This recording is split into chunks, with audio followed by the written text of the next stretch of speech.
They still find a way to aggravate you every which way.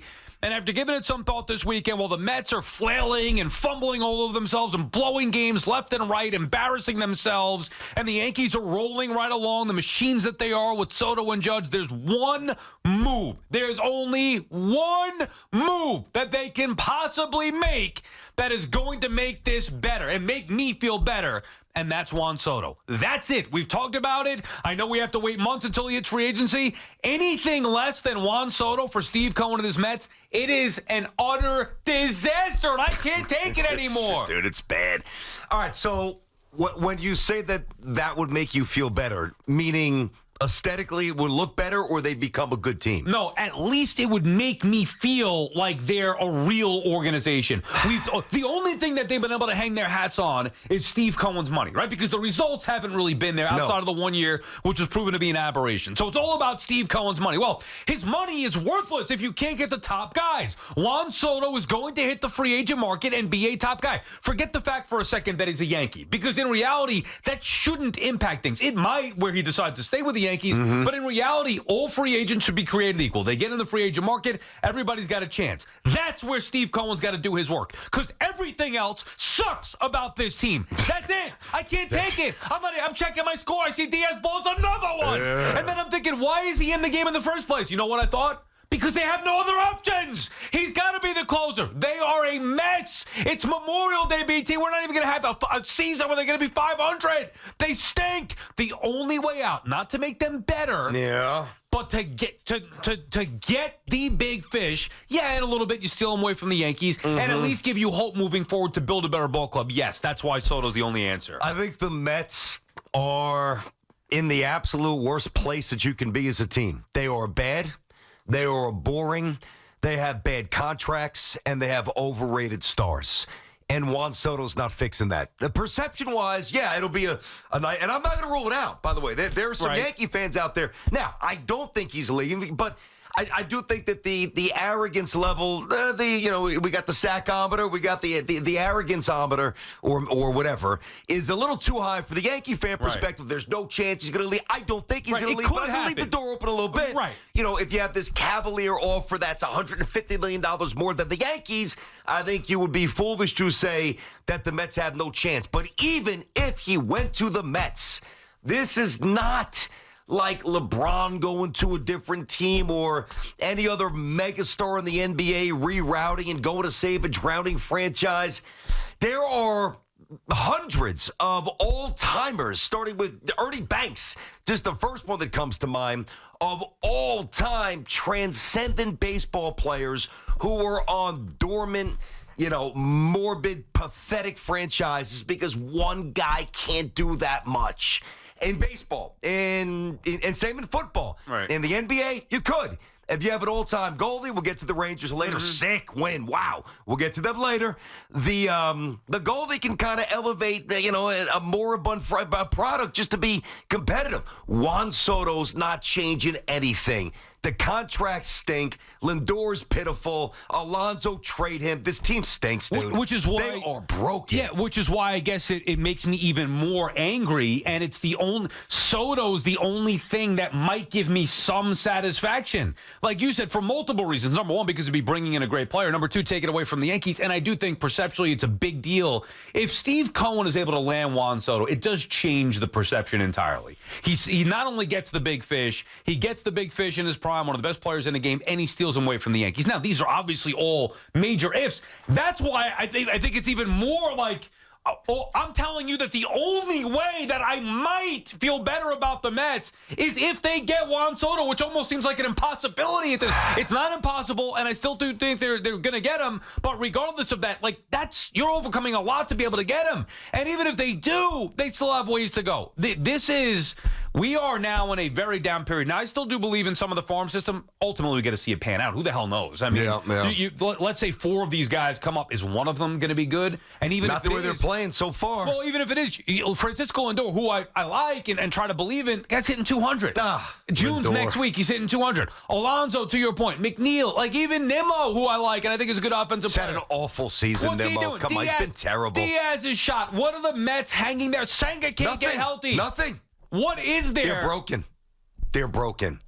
They are absolutely busted. Now, you think about what was positive energy coming into the season, and I know that they're young kids, and I'm not going to inundate you with numbers because it doesn't matter until it does, and it doesn't quite matter yet because they're still in the minors. But one of the things that I think was galvanizing to Met fans is that they bought themselves a minor league system.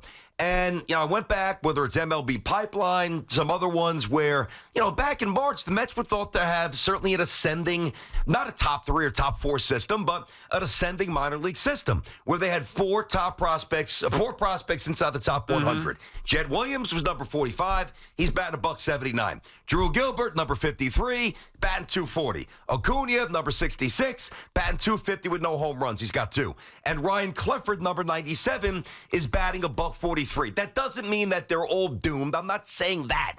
But like the positive, like the wind blowing the Mets, hopefully in a more favorable direction. What a lot of the energy was coming from, hey, they got some young prospects. Nobody's playing well. Right. None of those kids are doing anything. So some of them are hurt, but still, it's no. I got you. So the prospects aren't doing much.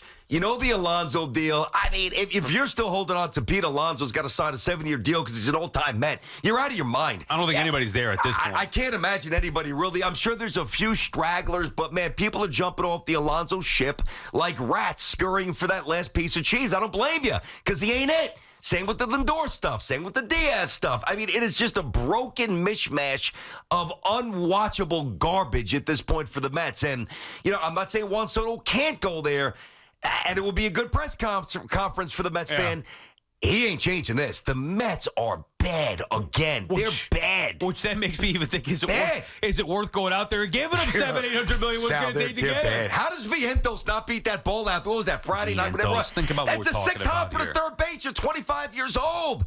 How do you not, you know the play I'm talking about. The one that ended the game. Yeah. How do you not beat that out? As slow as wow. 888-808-1019. Remember, we got the new number here. There you go. 888-808-1019. How's it sound feeling? How's it feel? You know what I mean. Weird, right? Yeah, there's signs. Say 1-888. It's easier. No, I don't like the 888. Why? I don't know. Well, you think it sounds too what? I don't know. You don't like it? Reminds me of either Triple H or Triple A, Triple A. Really? Yeah. By the way, there's signs plastered everywhere. Yeah, they think we're idiots here? No, I know. In here, fine. Outside, I'm like, what is this going to do on the wall in the newsroom? Like one of the technicians is going to roll it and throw out the number on the air. We got it. The studio, just have a sign of the studio. We're good. BT and Sal just getting back here off of Memorial Day. 888-808-1019. Our friends at Town Fair Tire remind you that at Town Fair Tire, you always get the guaranteed lowest price on name brand tires from Connecticut to Maine. Nobody beats Town Fair Tire. Nobody. I'm checking my score. Like, I'm trying to enjoy myself this weekend. And I legitimately did. After our show Friday, I had a great time. It was really nice to meet so many fans of the show and so many fans of the fan, which was awesome. Really is a kickoff to the summer. As far as being down there on the beach at DJ's, it was just a great event. Driving home, it was a nice drive, relaxing, listening to Evan and Tiki do their thing, and just like, wow, I'm getting ready for the summer, enjoying some surf sides by the pool, hanging out with my wife and daughter. And then I see the Mets stuff, even the Rangers winning, which is great, Yankees rolling. The Mets can't help but aggravate you. They do. All they do is infuriate you. And maybe even worse, BT, there's no way out. For me, the only way is Juan Soto. Chris is in Queens. What's up, Chris? Hey, what's up, Sal? Hey, Chris. Hey, I want to let you know, the Mets ain't doing nothing this year. So you might as well latch on. Even though you're an Islanders fan, you might want to ratchet on to the Rangers and just, hope for them to do good. No, I'm a Rangers fan, and we do hope that the Rangers do well. But you do wear Islanders jerseys, right? No, I mean I did a couple of times. Is that what you're calling about, Chris? You have a point about Juan Soto? But listen, I don't think Juan Soto's going to make much of a difference. Yeah, I don't think you know what you're talking about. And thank you for the call. Carl is calling from Bay Ridge. What's up, Carl? Hey, Carl. Hey, Sal. How you doing, guys? Good. What's up? Juan Soto is not going to help the Mets. They need a lot more than Juan Soto. You're putting one player in the lineup, got nobody to back him up at all. And why on earth would he want to come here to play for the Mets in front of 15,000 people when he's playing in the Bronx and he's getting cheered on by 45,000 people every night? And do you think Hal Steinbrenner is going to lay down to Stevie Cohen? Lay down. be Lay kidding me. down. No, but Carl, why do you think that Juan Soto would want to come to the Mets? I do not think he. but There's one answer. There's only one answer. What's the It's answer? an easy answer that everybody should know by now. Yeah, it's Please one. answer it. Money is the Yeah, only okay, thank you. I mean, gee, guys, look, like That's it. That's the only enticement at this point. I'm well aware, the same way that you should be well aware of how much money Steve Cohen has and the possibility of Juan Soto wanting the most money. BT, I know you are. Everybody else, we should all be on the same page. If Juan Soto wants the most money, there's a good chance Steve Cohen would be willing to give it to him. That is the only reason that he might consider going to the Mets. That's it. There is no, I agree. oh, well, the Mets are a good franchise. Oh, the Mets have an owner who's, getting in touch with the player. There's no other, I don't care what it is. There's no other reason other than potentially this player wanting the most money and that owner for the Mets potentially offering the most money. That's it. I acknowledge that. I mean, you look at the other reasons, with Aaron Judge behind him, that's Right. a real enticement to stay. Wanting to be a Yankee, the pinstripes. Yep. There's nobody in this Mets lineup that's remotely appealing, in terms of giving him the Judge protection. So that's one thing. The bond with right field. I mean, Citi Field isn't even configured in a manner that would allow him to feel the energy in right field, if it was there the way it is in the Bronx. So, no, you have to acknowledge Cohen's checkbook. I do think that he's going to be hunting almost every penny. I don't know the answer to this, and I do find it very interesting. We don't need to sort too deeply into it now, but let's say the Mets offers $100 million more than the Yankees. Boris, whose job is to secure every penny, is he able to at least loosely project and monetize the difference in being a Hall of Famer as a Yankee versus that as a Met? $100 million. And I think that he should, and if he does, that could narrow the gap where the Yankees don't have to come as crazy as the Mets will. Correct. And then the question is 100 more enough? I don't know. I mean, 100's a lot. 100's 50 with taxes. It might take 100's 50 with taxes. Okay, but it's still 100 million. Yeah, no, I get it. All things equal in I New get York. it. So all right, I see what you're saying. At the end of the day, it comes down to 50 million. So is that worth your Yankee legacy and all that? I don't know. But we both agree that it's got to be at least that It's for got to Steve be Cohen. significantly more. At least 100. Yeah. So then the other question is, well, how come up? How far? In Hal is his mind 500, 550, 600, and in Cohen is his mind, is it 700, 800? That's what we're looking at here. And then the player's mind and the agent, well, are they going to take every last cent? Mm-hmm. Do they need 100 million more? Do they need 150? I don't know. What I do know is this, there are facts here.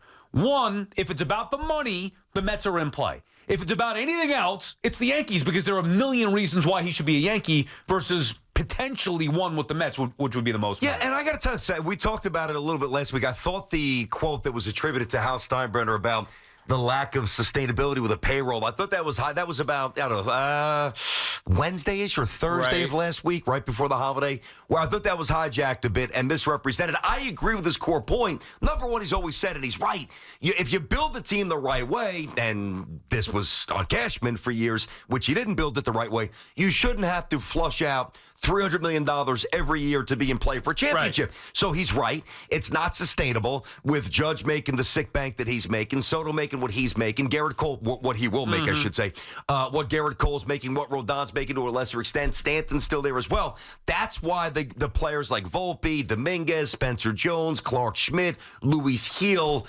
to a lesser extent, Austin Wells, Peraza, because I do think Torres has got it, $14 million with the arbitration. He's not getting a big contract. So I think that the Yankees will be able to still, and they will be motivated to give Soto massive money, but then the reduction will come in other avenues that just happen to work because those players are ascending and very viable for the Yankees right now. I had my doubts about Hal and the Yankees spending coming into the offseason. And then again, because you talked about luxury tax threshold, and because I know where the Yankees are at, I mean, they spend a lot of money. So spending more on top of that doesn't seem to make sense. But they did trade Soto, and they did so knowing that they were going to try to keep him. They talk about trying to keep him. I do think, though, they have their price. I don't think it's just going to be, okay, here's a blank check. Oh, the Mets offer offer 8. Well, here's, 770 or whatever it may take. But don't you think that it's still being defined like Soto's having an MVP season? But, if he hits 327 with an OPS of 1,000, Yankees get to the World Series, like that's different than hitting, 304 and an All-Star, but not quite the MVP. Like, I think he could still earn another $100 million. Like, I don't even know what the floor is at this point. And by the way, I don't even think the Yankees need Soto. Obviously, he makes a big difference in that lineup, but I think the Yankees will be okay moving forward anyway. Yeah, you've said that. To what extent? Like, I think the Mets need him, but now you're saying you don't even think the Mets need him because they're not going to be better anyway. Well, because, the good thing is, from your perspective, he's still so young that, like when you got Hernandez coming over at 83, but those kids were ready. Yeah, Doc was coming up. Darryl was there. Dykstra was coming up. It was hitting 350 in the minors. Letty Dykstra looking up. I mean, so I think this just feels like another really dark period in Mets history. It just does. Ralph is in Queens. What's up, Ralph? Hey, Ralph. How you doing, guys? Great. One thing real quick about the number, 888 is just as short as 888, so you don't even save any airtime. Just putting that out there. Yeah, but it just rolls off my tongue easier, so I'm going to do it. Okay, anyway, on to Soto. Hey, I'm a Mets fan. I ain't going to a game next year without Soto there. They'll still stink, don't get me wrong, but, you don't get to go see the best player on the planet. I mean, he's, top 3 probably. So that's why the Mets should do it. I'm not sure we had an issue with the phone there or what. It seems like it cut out, but make sure we're good with the new phones here. Who the hell knows? But anyway, thank you for the call. I think we get your point. Yeah, it's not going unless they get Soto. He's absolutely frustrated. I don't blame him. They're terrible to watch. It's ridiculous. But think about it, what he said. At least Soto would provide a reason to be excited. Yeah. To go, and that's kind of where I'm coming from. Like, if you don't get Soto, if you can't land the big free agent, and I don't want you, BT, or other Yankee fans to think this is just because Soto's a Yankee. It's not. I don't think that. No, I know, but I don't think that. I do think there's that Met Yankee thing, which would add a little. Like, when has a Met ever stolen? When have the Mets ever stolen a Yankee in the prime of his career away via free agency? Yeah. It's never happened. The Yankees haven't really done it to the Mets either in the prime. I mean, Doc and Darryl were older. Right. I don't really know about. I guess you know what I mean. You think about it that way. Beltran was older after he left. That generally doesn't happen. Where both teams are usually if the Yankees want a player, they get him, and if the Yankees don't want a player, then the Mets get him. I mean, that's just how it works. But this is about the Mets being one of, if not the richest franchise in the sport, and a top free agent in the prime of his career available. They didn't have that when Harper, Machado, Mookie Betts were available. This is the guy. This is it. Ohtani didn't want to come here. This is it. So it sucks that it's going to be Mets versus Yankees for this player. But if he were anywhere else, everybody be in unison together saying Soto, Soto, Soto, Soto, Soto. The reason why it's not in unison is because Yankee fans don't want to lose Juan Soto, of course. And nor do they not expecting to lose Juan Soto in free agency. I've been watching this stuff. I know we got a break. I've been watching this stuff for a long time. It's pretty rare, and I don't think I'm alone, where I think I know a player, and then I watch him. I'm like, I didn't know he was this good. I mean, Soto's even better than I thought. Yeah. It's amazing. I know. And he's amazing. He better be in blue and orange next year. Now, that would be amazing. Be rooting on the Knicks in the NBA Finals next year instead of the semis. BT and Sal on the Fan. More of your calls on the other side. 888-808-1019.